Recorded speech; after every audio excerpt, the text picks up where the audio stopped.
Load the bullets!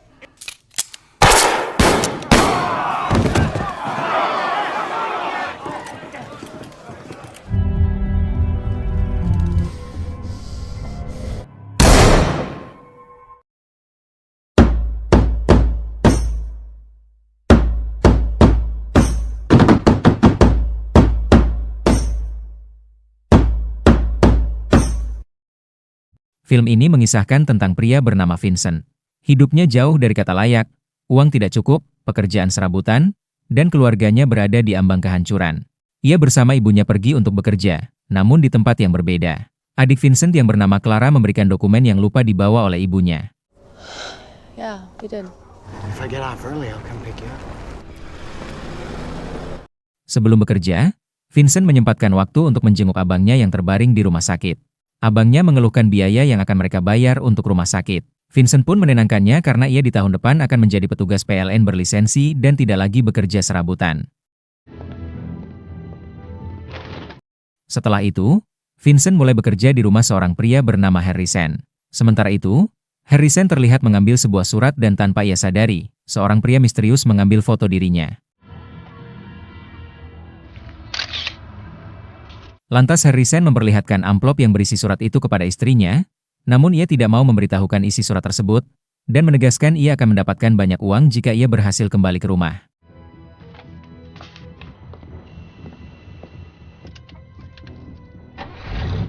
Di sisi lain, pria bernama Jasper pergi ke rumah sakit untuk bertemu dengan temannya, Ronald.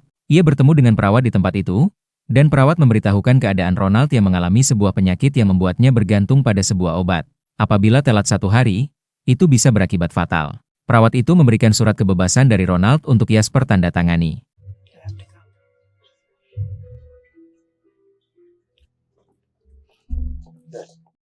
Sementara itu, Vincent kembali berkumpul dengan keluarganya untuk merayakan hari ulang tahun adiknya yang paling kecil, yaitu Jenny. Ibunya menceritakan dirinya waktu berulang tahun ke-5 dan ia mendapat seekor anak kucing. Dan kucing tersebut selalu ia bawa tidur bersamanya. Lalu Jenny meminta seekor domba kecil untuk hadiah ulang tahunnya yang akan ia bawa tidur. Didn't you hear? We all white with black ears. Di sisi lain, seorang pria ditangkap akibat mencuri uang, dan uang tersebut diselundupkan olehnya. Sehingga ia dihajar dan dimasukkan ke dalam peti. Sementara itu, Vincent kembali bekerja di tempat Harrison. Vincent tidak sengaja menguping pembicaraan Harrison bersama seorang pria. Namun setelah selesai berbicara dengan orang tersebut, Harrison pergi ke kamar dan terlihat menyuntikkan sebuah obat ke tangannya. Setelah beberapa waktu, istri Harrison dibuat kaget akibat mendapati Harrison yang sudah tidak bernyawa. Sepertinya Harrison bundir dengan menyuntikkan racun atau semacamnya. Mendengar teriakan dari istri Harrison, Vincent buru-buru naik ke atas. Tak lama berselang, polisi yang dihubungi Vincent datang untuk mengamankan jenazah Harrison. Polisi itu meminta nomor telepon Vincent agar mudah menghubunginya untuk penyelidikan kasus tersebut.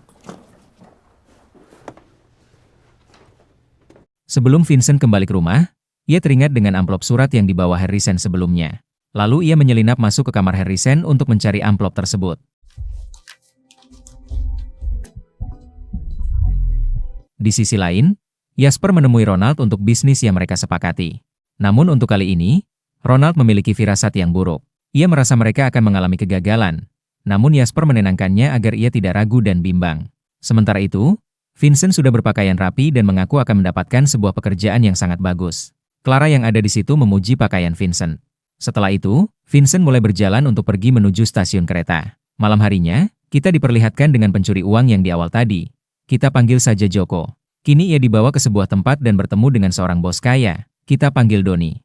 Doni menyuruh anak buahnya untuk memandikan Joko dan mengganti pakaiannya. Sementara itu, Vincent mendapat telepon dari seseorang yang menghubungi nomor dari HP Harrison, yang menyuruhnya pergi ke toko Postnet di dekat Grand Central New York. Dengan kunci yang ada di dalam amplop, orang tersebut menyuruhnya untuk membuka sebuah kotak dengan nomor 254, dan di dalamnya ada sebuah tiket kereta menuju tempat tujuan berikutnya.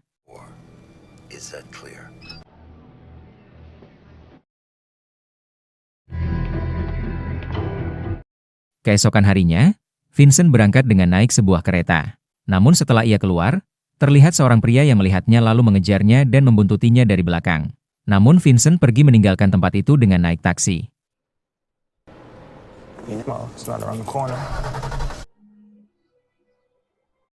Sesampainya di tempat tujuan, Vincent keluar dari mobil.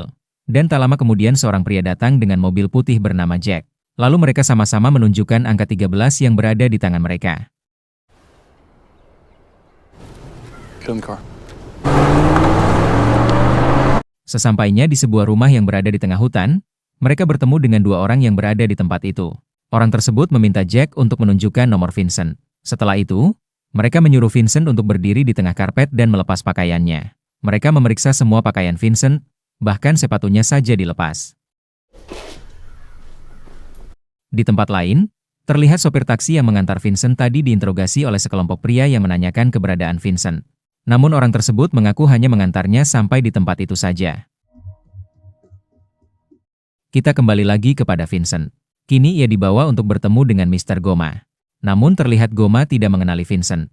Alhasil, Vincent mencoba menjelaskan apa yang sebenarnya telah terjadi. Namun Goma tidak ingin mendengar penjelasan dari Vincent. Lalu ia menyuruh anak buahnya untuk memanggil Jack. Sementara itu, terlihat Jasper mendaftar dalam sebuah permainan judai. Ia memasang taruhan sebesar $700.000 dengan angka 6 sebagai nomor peserta. Adegan kemudian kembali kepada Jack yang dipanggil untuk menjelaskan semuanya. Alhasil, Jack mengungkapkan bahwa Vincent memiliki nomor Harrison, jadi ia menganggap Vincent adalah Harrison. Lantas Vincent pun memberitahukan kematian Harrison, yang sontak membuat Mr. Goma terkejut. Goma kemudian menanyakan identitas Vincent, lalu Vincent memperkenalkan dirinya sebagai petugas PLN yang pernah bekerja di rumah Harrison. I'm talking. I knew it was Drex's. Kini Vincent meminta izin kepada Goma untuk pergi karena ia merasa dirinya tidak diterima di tempat itu. Namun Goma menegaskan bahwa Vincent tidak akan pergi dari tempat itu, dan ia akan bermain untuk menggantikan Harrison. Setelah itu, Goma mendaftarkan nomor pesertanya dan memasang taruhan sebesar $6.000 untuk peserta nomor 13. Sementara itu, seorang pria yang memimpin permainan mulai mengumumkan bahwa babak pertama akan segera dimulai. Di babak pertama ini, mereka diberi pistol dan satu peluru. Pemimpin permainan mulai menginstruksikan para pemain untuk mulai mengisi amunisinya. Namun terlihat Vincent kesulitan untuk memasang pelurunya, sehingga Jack harus turun tangan untuk mengajarinya. Open it like this. Setelah itu, para pemain disuruh untuk mengangkat senjatanya agar pemimpin permainan dapat melihat tangan mereka memutar silindernya, supaya tidak ada kecurangan di antara mereka. Diketahui permainan ini hanya memiliki satu orang yang akan menang. Kemudian mereka membentuk barisan melingkar dan mulai menodongkan senjata satu sama lain. Pemimpin permainan, kita sebut saja Aceng, menginstruksikan kepada semua pemain untuk melihat ke arah bola lampu, dan mereka disuruh melepas tembakan pada saat lampu menyala.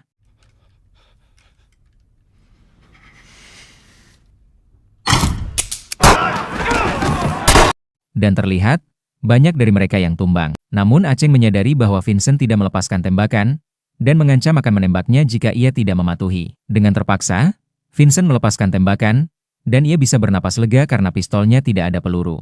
Di ruang istirahat, Vincent kesal terhadap Goma yang telah mengaitkannya dalam permainan mematikan tersebut. Di sisi lain, Joko mencoba membujuk salah satu anak buah Doni, kita panggil Chang, bahwa ia bisa membayar Chang 50 kali lipat dari bayaran Doni jika ia dibebaskan. Sontak Chang menanyakan satu hal, kenapa ia ikut dalam permainan padahal ia punya banyak uang. Joko memberitahukan bahwa ia sebenarnya diculik dan dipaksa bermain. Ia terus membujuk Chang, namun pada akhirnya Chang tetap menolak. Come here. Man. Sementara itu, Goma ditantang oleh seorang pria yang ingin bertaruh dengannya. Goma tidak menolak, dan ia akan mengurangi 50 poinnya di ronde kedua. Di sisi lain, Jasper mengajak kerja sama seorang bos, kita sebut saja Han, yang sebelumnya sudah kalah dalam permainan. Ia mengajak Han bertaruh pada nomor 6 sebesar $400.000, namun harus dibagi jika mereka menang, dengan pembagian 60% untuk Han dan 40% untuk Jasper. 60-40 it is. Setelah istirahat babak pertama, babak kedua kemudian dimulai. Di babak kedua ini, para pemain masing-masing diberi 2 peluru. Setelah memasang peluru, para pemain mengangkat senjata dan memutar silindernya, lalu menunggu lampu menyala. Eyes on the bulb! Ya, banyak kekecewaan terjadi dari para penjudai yang bertaruh pada orang-orang yang sudah tumbang. Sementara orang yang bertaruh pada pemain yang masih selamat bersorak gembira. Sedangkan para pemain yang mempertaruhkan nyawa, banyak yang mengalami trauma. Di sini, Vincent cukup beruntung, karena orang yang berada di belakangnya bisa saja membuatnya kehilangan nyawa. Namun, Orang tersebut lebih dulu tertembak oleh pemain di belakangnya. The bullet is in the chamber. He didn't have... Namun, salah satu pemain yang tertembak terlihat masih hidup dan berdiri. Tetapi sesuai aturan permainan, jika sudah tertembak berarti sudah kalah, dan ia pun dieksekusi. Hal itu membuat penjudai yang bertaruh kepadanya menjadi sangat marah. Di sisi lain, Jasper memeriksa poinnya yang sebesar 2,9 juta, dan ia mengambil undian untuk menentukan pemainnya akan berdiri di belakang siapa. Ia mendapatkan angka 13, yang berarti di belakangnya adalah Vincent. Melihat itu, ia menambah poinnya lagi.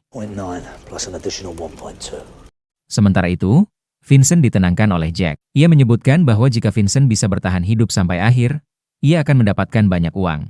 Namun Vincent memakinya karena kesal telah dijadikan boneka untuk mereka menghasilkan uang.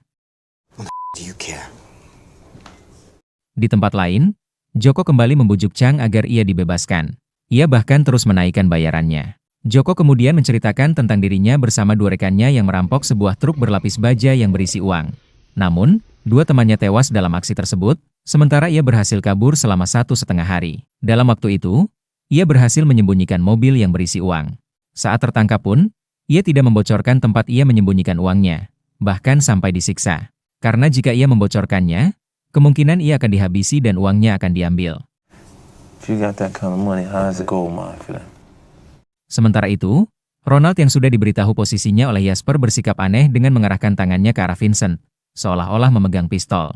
Hal itu membuat sedikit ketegangan, namun Jasper cepat-cepat menenangkannya. Sementara itu, Joko memberitahukan sebuah kertas yang menjadi peta menuju tempat ia menyembunyikan uangnya. Ia berpesan kepada Chang bahwa ia memiliki seorang anak. Jika ia tidak selamat dalam permainan, ia menyuruh Chang mengambil kertas tersebut di dalam sakunya dan mengambil uang itu, lalu membaginya dengan anaknya. Setelah itu, babak ketiga dimulai. Vincent bersama Ronald masuk secara berurutan. Pemimpin permainan memanggil satu persatu para pemain. Terlihat seorang pria dengan nomor 11 mengalami trauma hingga memberontak, sehingga ia disuntik obat penenang. Sementara itu, Vincent dan Ronald sempat terlibat sedikit perselisihan.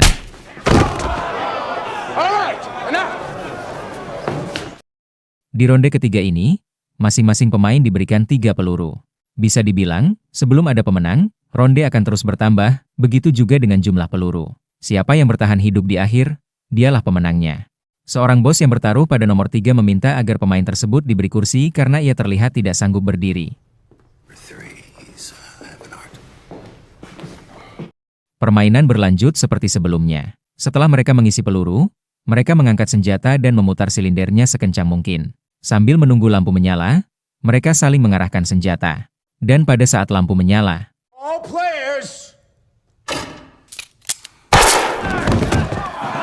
dan ya, banyak pemain yang terkena tembakan. Para pemain yang masih tersisa pun akhirnya memasuki tahap terakhir permainan. Di tahap terakhir ini, 5 bola menentukan siapa yang akan lanjut bermain hidup dan mati. Bola tersebut memiliki 2 warna, yaitu hitam dan putih. Terdapat 3 bola berwarna putih dan 2 bola berwarna hitam. 2 bola berwarna hitam itulah yang akan melakukan tanding hidup dan mati. Para penjudai yang memimpin angka-angka yang masih bermain disuruh mengambil bola dan membukanya dengan cara diangkat agar semua orang dapat melihat, supaya tidak ada yang berbuat curang. Dan yang mendapatkan bola hitam yaitu Jasper dan Goma, yang berarti Vincent dan Ronald yang akan menentukan akhir permainan. Orang-orang mulai berebut untuk bertaruh kepada Ronald, namun Jasper memberi aturan untuk tidak bertaruh di bawah 80% dan tidak kurang dari $300 juta. Setelah undian berakhir, Joko kembali ke ruang ganti untuk melepas pakaiannya. Namun tanpa disangka, Chang mencekik lehernya menggunakan tali. Untungnya ada seorang pria yang menghentikan aksi Chang tersebut. Ia menanyakan alasan Chang menyerang Joko dan menegaskan bahwa mereka tidak diperbolehkan menyerang pemain. Joko pun tertawa melihat tingkah Chang yang serakah dan ingin menguasai uangnya sendiri, sehingga Chang pun pergi dari tempat itu. Lalu pria tadi menanyakan apa yang ingin Joko lakukan. Joko memberitahukan bahwa dirinya ingin pergi dari tempat itu. Pria itu tidak mempersalahkan dan menyuruhnya berganti pakaian serta mengambil uangnya segera mungkin. Sementara itu, seorang pria menemui Goma untuk bertaruh pada Vincent. Namun Goma mengingatkan bahwa pemainnya masih belum berpengalaman. Meski begitu, pria tersebut tetap yakin kepada Vincent. Akhirnya Goma meminta 80% keuntungan dari kemenangan. Namun pria itu menolak karena terlalu besar. Meskipun begitu, ia tetap yakin. Walaupun peluang kecil, yaitu 5-1, jika mana mereka akan mendapatkan keuntungan besar. Akhirnya mereka sepakat bekerja sama dan memasang taruhan. Di sisi lain, Jasper mencoba menyemangati Ronald. Ronald meminta bagiannya jika mereka menang, dan Jasper menyetujuinya. Namun tiba-tiba Ronald marah karena merasa dirinya hanya dimanfaatkan oleh Jasper, yang selama ini menikmati hasil dari taruhan nyawanya. Babak penentuan akhirnya dimulai. Dua peserta maju ke tengah, lalu mengangkat senjata dan memutar silindernya. Ketika lampu menyala, mereka masih selamat, tidak ada yang tertembak. Babak berikutnya pun dimulai dengan tambahan 1 peluru. Yang sebelumnya 3, kini menjadi 4. Ini adalah babak yang benar-benar menentukan. Mereka kembali memutar silinder, dan saat lampu menyala,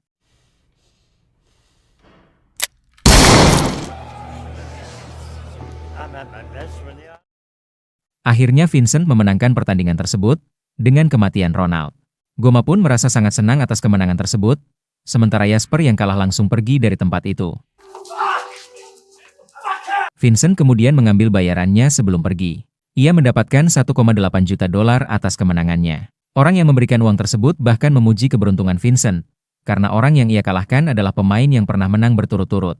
Setelah itu, Vincent menemui Goma dan yang lainnya. Goma menawarkan tumpangan untuk mengantarnya ke stasiun kereta. Vincent tidak menolak dan meminta izin untuk mengambil barang-barangnya. Oh, thank you. Where are you going? Jack yang ingin ikut bersama Vincent malah disuruh untuk mengambil jaket mereka, sehingga Vincent bisa terbebas dari pengawasan Jack. Namun, terlihat Vincent menyelinap masuk ke ruangan yang penuh mayat. Ternyata ia mencoba melarikan diri lewat jalur tersebut, lalu memanjat pagar beton untuk keluar. Sementara itu, Jack baru keluar dan menemui Goma yang menunggu di mobil. Ia memberitahukan bahwa Vincent sudah kabur. Keesokan harinya, Vincent kembali bertemu dengan supir taksi sebelumnya.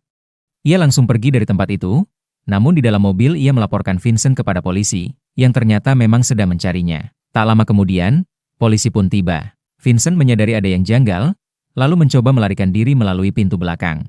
Namun pintu tersebut terkunci, sehingga ia tidak punya pilihan lain selain menyembunyikan uangnya di tempat sampah.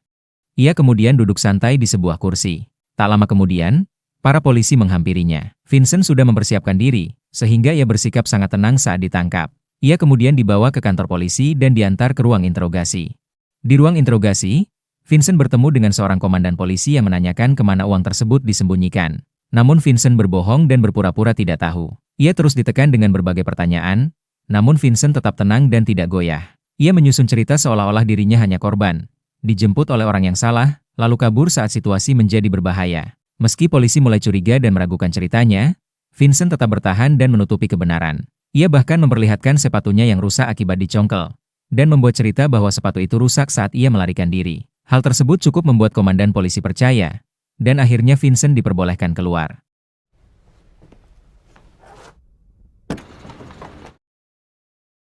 Namun ketika ia kembali ke tempat ia menyembunyikan uangnya, ia tidak menemukan apa-apa. Hal itu membuatnya panik dan mencoba mencarinya di tempat pembuangan sampah.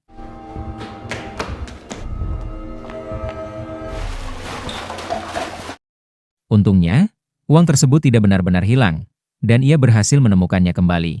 Ia kemudian pergi ke sebuah bank untuk mengirim uang tersebut kepada ibunya. Setelah itu, ia menghubungi ibunya dan memberitahukan bahwa uang telah ia kirim melalui pos, serta menyuruh Clara untuk mengambilnya jika ibunya tidak berada di rumah. Setelah itu, Vincent berbelanja di sebuah toko dan tidak sengaja melihat boneka domba. Ia pun membeli boneka tersebut seharga $100. Dalam perjalanan menuju stasiun, Vincent tidak menyadari bahwa ia melintas di hadapan Jasper. Vincent kemudian naik kereta untuk kembali ke rumahnya. Namun tiba-tiba, ia bertemu dengan Jasper yang juga ikut naik ke dalam kereta. Hal itu membuat Vincent panik, karena Jasper duduk tepat di depannya dan mereka saling berhadapan. Ketika kereta mulai berhenti, tiba-tiba Jasper menembak Vincent dan mengambil tas uang miliknya, lalu berlari keluar dari kereta.